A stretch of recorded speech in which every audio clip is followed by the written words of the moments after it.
Here is a number that settles a very old argument. Running one plug-in electric heater costs about 48 pence an hour.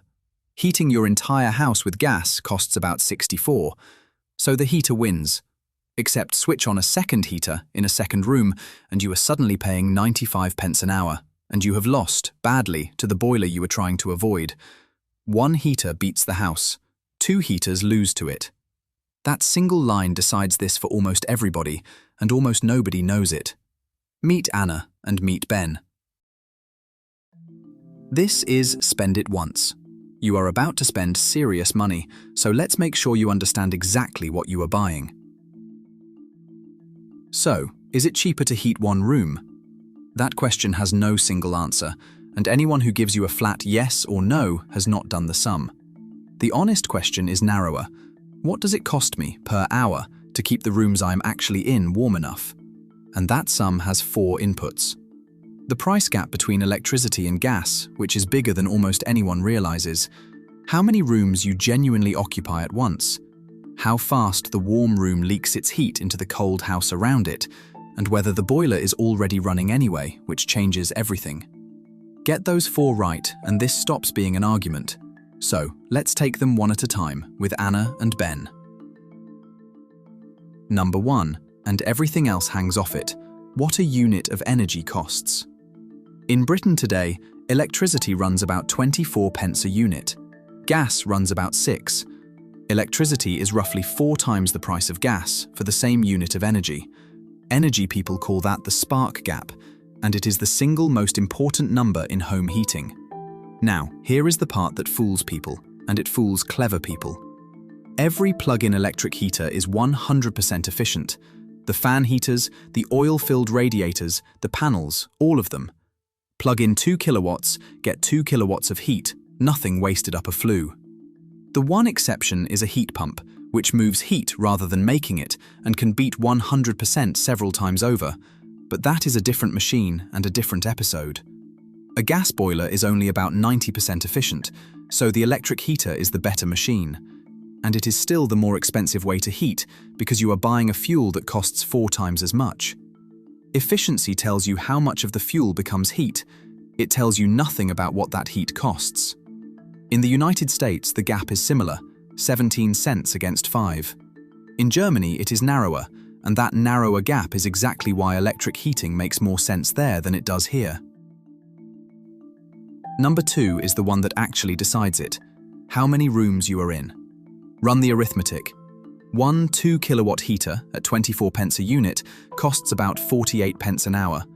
A whole gas central heating system, working hard, costs about 64 pence an hour. So, if you genuinely occupy one room and the rest of the house can stay cold, the plug-in heater wins. It is cheaper, and everyone who told you otherwise was wrong. But add one more room. 2 heaters, 95 pence an hour, against 64 for the entire house, every room, including the ones you are not in. You are now paying half as much again for less warmth. That is the 2-room rule, and it is the whole episode in one line. 1 room, the heater wins. 2 rooms or more, the boiler wins, and it is not close. So, before you buy anything, count honestly. Not how many rooms you would like to heat, how many have somebody in them at 7 o'clock on a Tuesday evening. Number 3 is the one the arithmetic hides. Your warm room does not stay warm. Internal walls are almost never insulated, so if you heat the back bedroom to 21 degrees while the hallway sits at 10, that heat pours straight out through the walls, the door, the floor. You are not heating a room. You are heating a room while the rest of the house quietly drinks it, which means the heater runs far more than you expected, and the hourly figure you did the sum on turns out to be optimistic. And there is a nastier version of this. Let those unheated rooms fall below about 14 degrees, and the moisture from cooking, washing, and simply breathing finds the coldest surface in the house and condenses on it. That is how people save £50 on heating, and then spend £2,000 on damp and mold. So, zonal heating has a flaw. Keep the rest of the house above about 14 degrees, and shut the door of the room you are heating. Both of those cost money, and both belong in the sum. Number 4 is the one nobody accounts for, and it quietly destroys the case for the plug-in heater in most homes. All those comparisons assume you are choosing between the heater and the whole heating system, from cold. But most evenings, the boiler is already on. It is heating your water or keeping the living room at 18 degrees. And once that boiler is already running, the cost of opening one more radiator valve is not 64 pence an hour. It is pennies. You are adding a little more demand to a system that is already lit. So the real comparison on a normal evening is not 48 pence against 64. It is 48 pence against almost nothing. And the heater loses in a landslide. This is why the plug-in heater really only wins in one specific situation. The boiler is completely off, the house is empty apart from you, and you are staying in one room for hours. That is a real situation. It is just far rarer than the people buying heaters think it is. Now the traps, and the first one is the most expensive belief in British heating. Leaving it on low all day does not save money.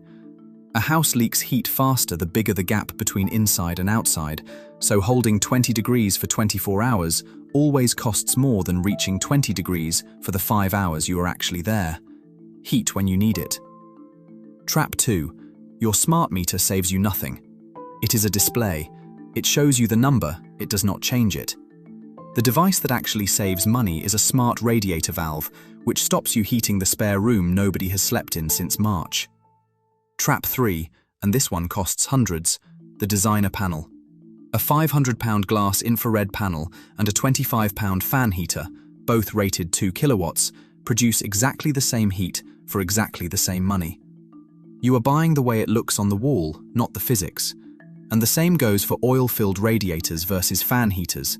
Same watts, same cost. They simply deliver it differently.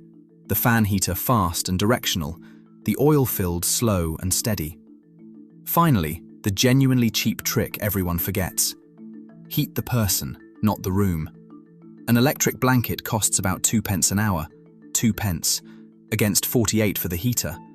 If you are sitting still in the evening, that is the cheapest warmth in the house by a distance no other option comes close to. So, should you be heating one room? 3 tests and you can run them tonight. Test 1. The room count. How many rooms have a person in them at 7 in the evening? 1, and the heater can genuinely win. 2 or more, stop here. The boiler is cheaper and warmer. Test 2. The boiler test. Is the heating already on for hot water or for another room? If yes, the heater loses, because one more radiator on a running system costs pennies. It only wins when the boiler is entirely off. Test 3. The 14-degree test. If you shut the heating off everywhere else, does the rest of the house stay above about 14 degrees? If it does not, you are not saving money. You are buying a damp problem on installments.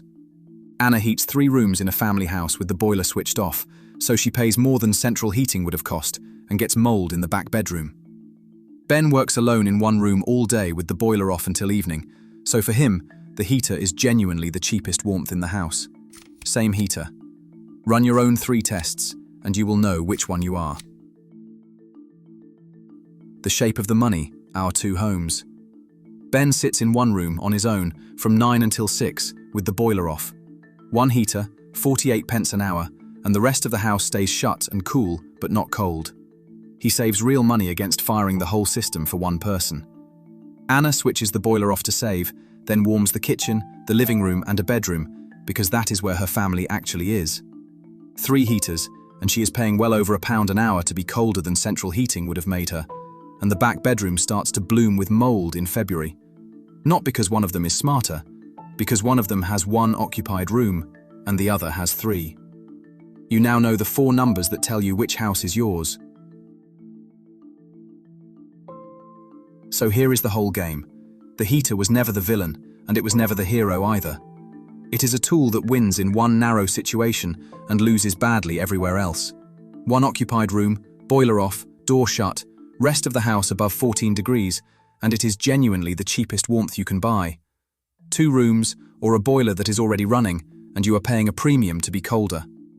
Count your rooms, check your boiler, and if you are sitting still tonight, put on the blanket that costs 2 pence an hour instead. Do that, and heating stops being an argument you have every winter, and becomes what it always should have been, a decision with an answer. If a purchase you are about to make deserves this kind of breakdown, subscribe. Next time, the big one, the home battery. £10,000 in a box on your garage wall, sold on the promise that you will buy cheap electricity at night and never pay peak rates again. For some houses, that genuinely pays back. For most, it is the most expensive way yet invented to feel independent. One number tells you which you are, and it is not the size of the battery. Until then, spend it once and spend it right.